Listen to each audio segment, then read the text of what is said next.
নমস্কার বন্ধুরা, আমার খিচুড়ির চ্যানেলের আরও একটি নতুন ভিডিওতে আপনাদের স্বাগত। পিতৃপক্ষের শেষ, আজ মাতৃপক্ষের শুরুতে সকলকেই জানাই আগাম শুভেচ্ছা। আজ প্রতিটি বাঙালির গোটা এক বছরের অপেক্ষা সমাপ্ত। মা তার প্রত্যেকটি সন্তানের মনে আনন্দ ও খুশিতে ভরিয়ে রাখুক।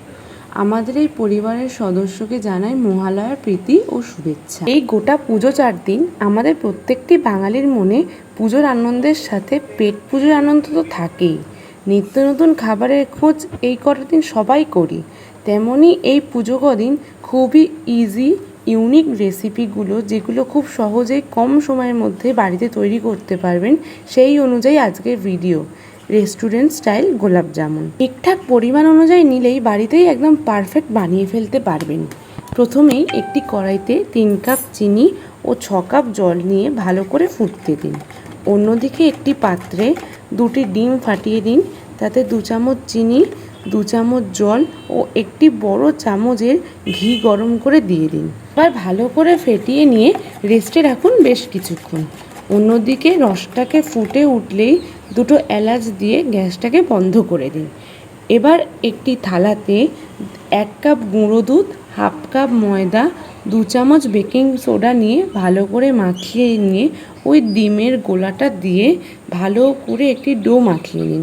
প্রথমে একটু কাদা কাদা মনে হলেও পরে আস্তে আস্তে শক্ত হয়ে যাবে। মাখানোর সাথে সাথে মাঝে মাঝে হাতে একটু ঘি মাখিয়ে নেবেন, তাহলে দেখবেন খুবই সুন্দরভাবে আপনি ডোটাকে কন্ট্রোল করতে পারছেন হাতের সুবিধা অনুযায়ী।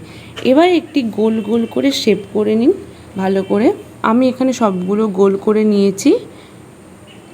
এবার কড়াইতে তেল গরম করে তাতে গন্ধের জন্য 2 চামচ ঘি অ্যাড করেছি। গ্যাসের ফ্লেমটাকে হাই করে রেখে তেলটা গরম হয়ে গেলেই গ্যাসটাকে মিডিয়াম করে পান্তুয়াগুলো তেলে ছেড়ে দিয়েছি।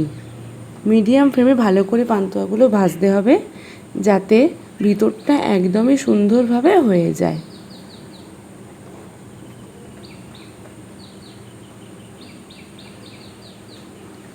প্রত্যেকটা পার্ট 2 থেকে 3 মিনিট ভালো করে ভেজে নেবার পর তুলে রাখবো, রেখে রসে দিয়ে দেব। এখানে আমার সবগুলো পান্তুয়া ভাজা হয়ে গেছে। এবার ওই রসের শিরাতে দিয়ে চাপা দিয়ে মিডিয়াম ফ্লেমে 20 থেকে 25 মিনিট ফুটতে দেব। দেখুন কি সুন্দর গোল গোল হয়ে ফুলেছে, কত সুন্দর রসের টই টুম্বুর হয়ে গেছে একদম।